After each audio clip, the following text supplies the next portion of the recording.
The 80s were the golden era of the NBA, the time when the floor was a real gladiatorial arena and SportsCenter showed not only slam dunks, but also real action, even a little strange. I've got a riddle for you, a story so weird, so specific, and so unforgettable that it's haunted my family's basketball conversations for decades. Picture this, the golden era of basketball, the wild and unpredictable 1980s. Before Twitter, before TikTok, before we all had highlight reels in our pockets, there was one true king of sports recaps, ESPN's SportsCenter.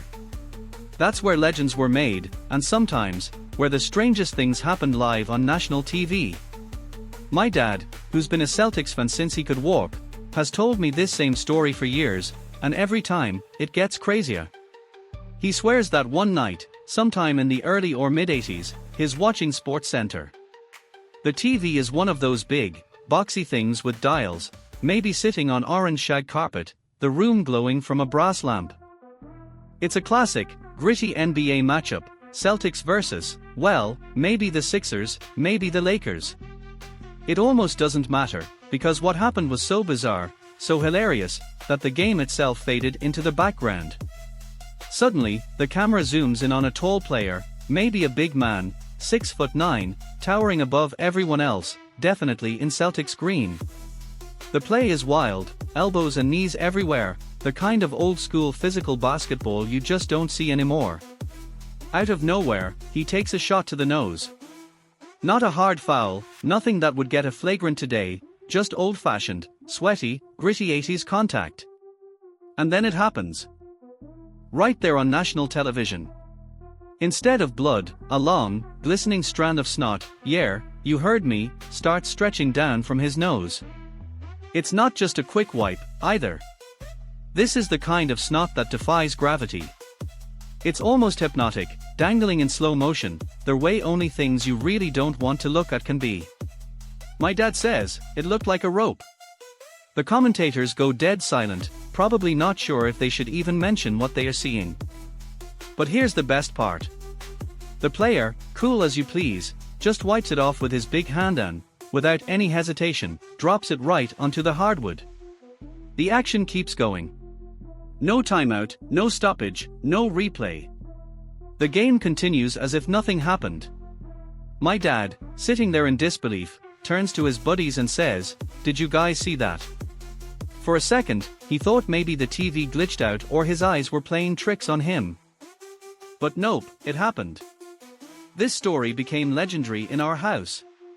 It wasn't just about basketball anymore, it was about witnessing something so human, so raw, so outside the neat, polished image of pro athletes that you couldn't help but remember it.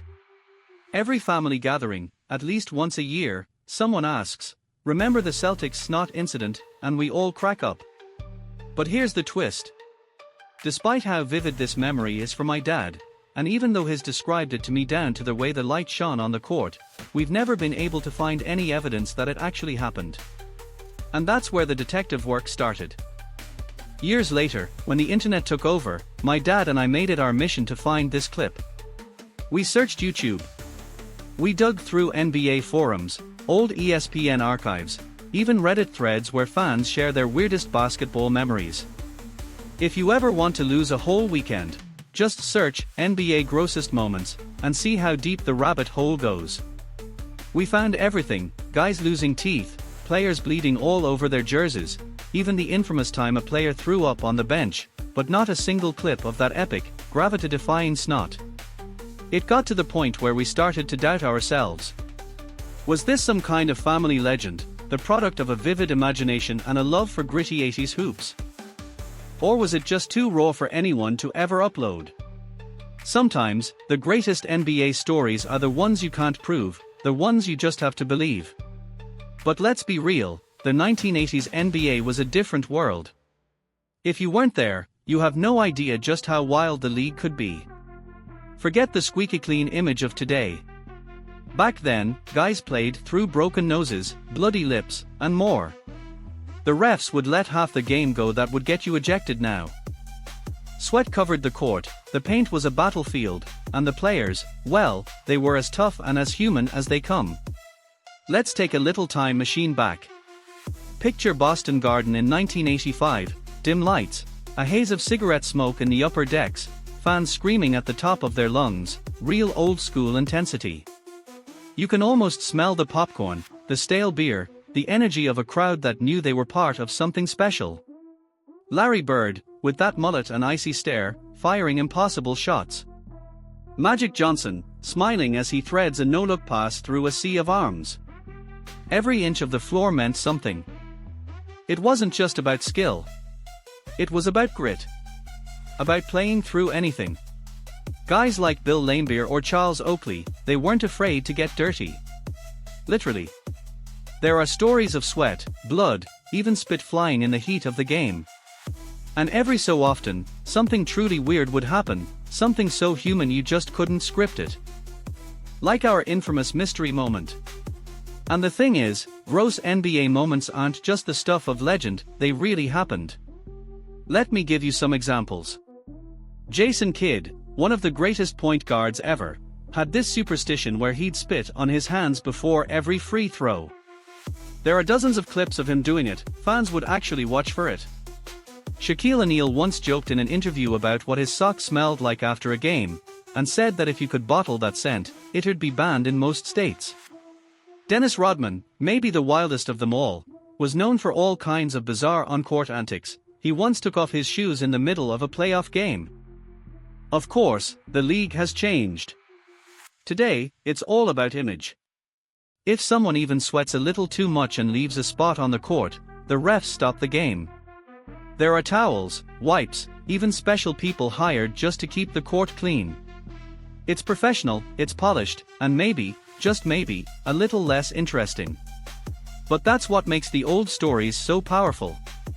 They remind us that, under all the bright lights and perfect highlight reels, basketball is still played by real people. People who sneeze, bleed, laugh, and sometimes do things so weird you just have to laugh. And honestly, isn't that what makes sports great? Not just the dunks and the threes, but the moments that remind us we're all human. That even the legends, the Birds, the Magics, the Shaqs, had their unguarded, messy moments, too. So here's my challenge to you. Do you remember seeing anything like this? Are there other NBA stories that everyone swears happened, but no one can find the footage? Let me know in the comments, or better yet, hit up Reddit and see if someone out there has the tape. Because if we ever find that video, it'll be like discovering basketball's version of Bigfoot. And in the meantime, let's celebrate the wild, the weird, and the wonderful moments that make NBA history what it is. Because sometimes, the best highlights aren't the ones you can replay on YouTube, they are the ones that live on in our memories, shared and retold until they become legend. Don't forget to subscribe, smash that like button, and keep the conversation going, because you never know what other mysteries are still waiting to be discovered in the world of basketball.